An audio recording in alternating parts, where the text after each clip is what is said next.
Hello everyone! In this video, pag-uusapan natin ang solvable groups of trigonometric integrals. All in all, meron tayong 4 groups pero iisa-isahin natin yan. And this video will talk about apart from group 1.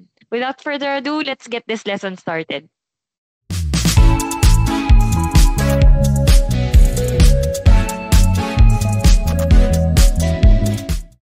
Ang group 1 involves sine and cosine. At sa video na to, ang focus lang natin is yung case 2. Pero sa group 1 na to, originally, meron silang tatlong case. Pag-usapan lang muna natin yung cases na ang power ni cosine ay odd. So, ibig sabihin, we have 1, 3, 5, 7, 9, 11, and so on na exponents ni cosine. Kapag gano'n ang given natin, ang gagawin daw is magtatabi tayo ng isang cosine factor and then yung remaining na cosine is babaguhin natin using this identity. We have cosine squared equals 1 minus sine squared. Let's apply that dito sa ating first example. We have sine squared x and cosine cube x. As we can see here, ang exponent ni cosine is 3, which is odd. So what we can do here is we can save one factor of cosine. We can write this as the integral of sine squared x. And yung cosine cube, i-break down natin as cosine squared at cosine x. Next, yung cosine squared daw ay kailangang isulat natin in terms of 1 minus sine squared. So let's do that. Itong cosine mapapalitan ng 1 minus sine squared x. Next, itong sine squared at itong si cosine squared, i-distribute natin sa 1 tsaka kay negative sine squared x. So, yung una, pag dinistribute natin siya sa 1, meron tayong sine squared x cosine x dx. Again, that is only sa unang term na ito. Next, for the second term, we have minus. Dahil may sine squared dito, tapos may sine squared dito, a total of sine to the fourth x. Meron pa rin tayong cosine x dx. After nyan, mag-simplify tayo or gagamit tayo ng u substitution.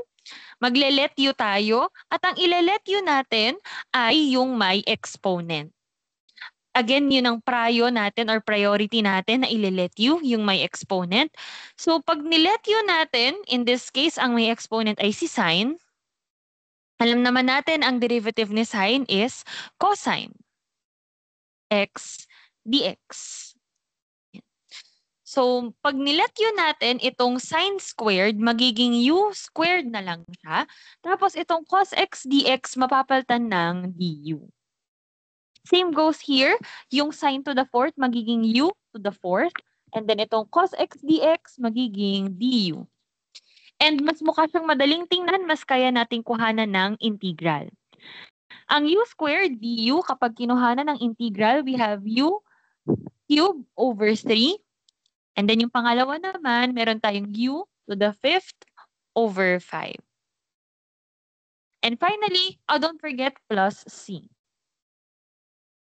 At para makuha natin yung final answer, we revert back in terms of sine x. So we have here u cube. Ito ngayon ay sine cube x over 3 minus sine to the fifth x over 5. And then don't forget plus c. Yun na yung integral ng given natin sa example number 1.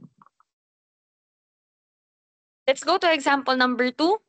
Dito sa example number 2, tingnan naman natin kung paano natin isa-solve kung cosine lang siya tapos 4x yung kanyang nasa loob ng function. Same rin naman, nagagamitan natin ang case 2 kasi ang power ni cosine dito is 5 and 5 is an odd number. Just like what we did sa example number 1, magsisave tayo ng isang cosine. So yung cosine to the fifth, magiging cosine to the fourth, at saka cosine, tapos dx. Basically, pinaghiwalay lang natin. Tapos itong cosine to the fourth, hindi pa natin siya pwedeng magawan agad ng identity because that will always work if naka-cosine squared siya. So recall from the laws of exponents, ang ating cosine to the fourth ay pwede nating maisulat ng cosine squared. Pag binalik natin to using laws of exponent, that will just be equal to cosine to the fourth.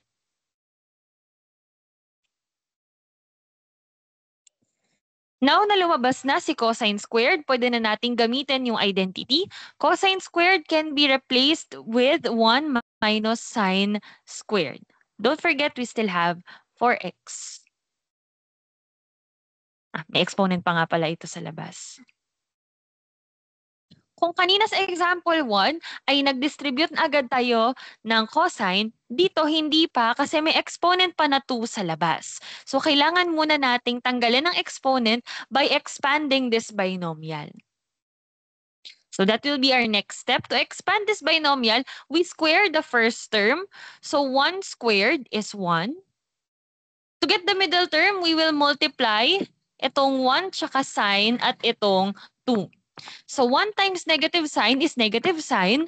Negative sign times 2 is negative 2 sign. And then we will square this last term.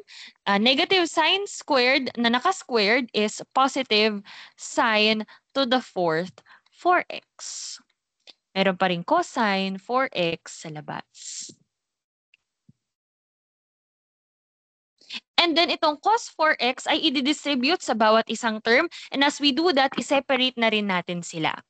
So yung una, meron tayong cosine 4x dx. Yan ang magiging result kapag dinistribute natin si cos 4x kay 1. Next naman, meron tayong minus the integral of 2 sine squared 4x cosine 4x dx. That will be the result if we distribute cosine 4x dx sa second term.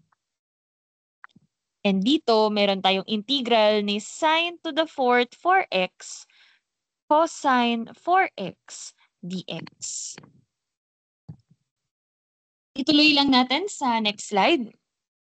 Now, na nakuha na natin yung ating expanded form, we can use the U substitution.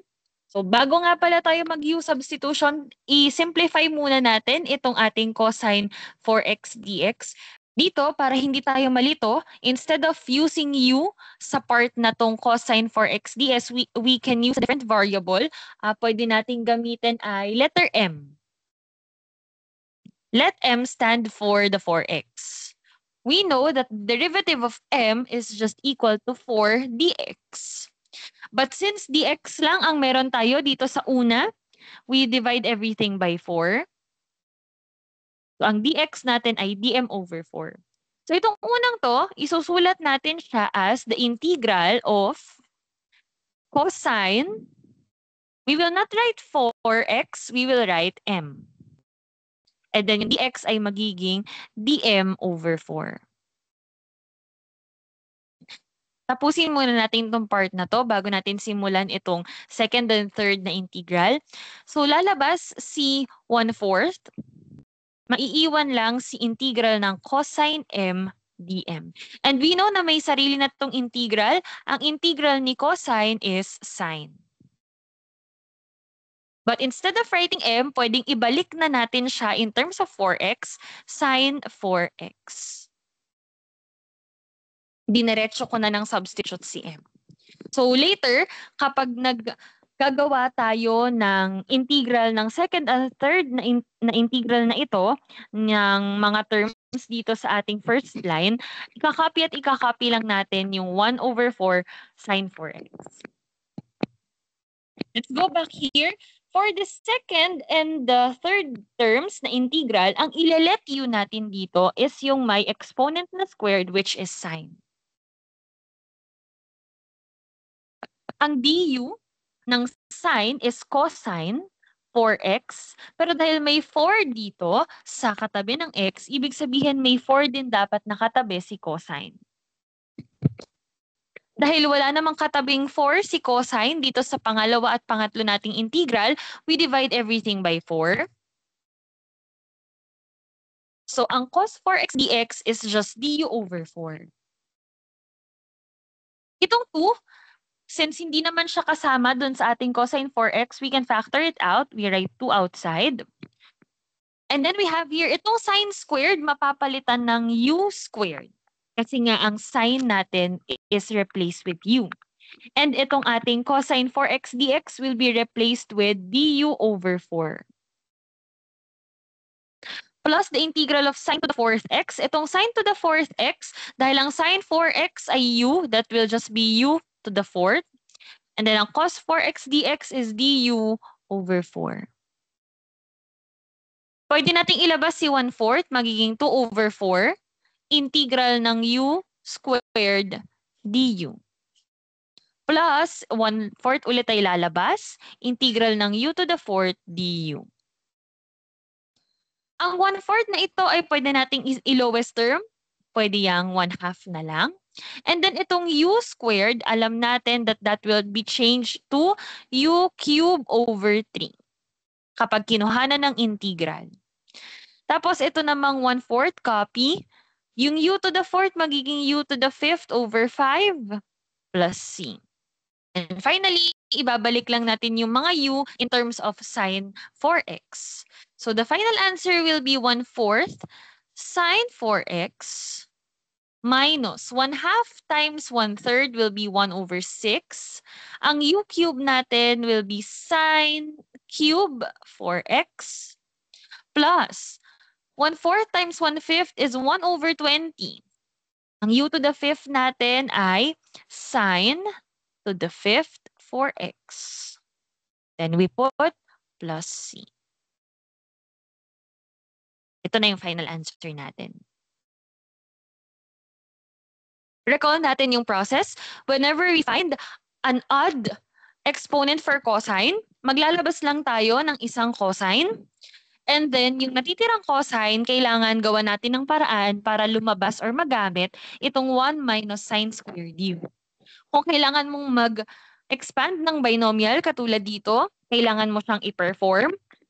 And then, kapag natanggal mo na yung exponent sa labas ng parenthesis na to, that's the time for you to do the distribution of cosine dx. Pag na-distribute mo siya at napaghiwalay-hiwalay mo siya, tsaka mo gagamitin yung u substitution. Do it properly para ma-arrive mo yung correct answer sa given integral.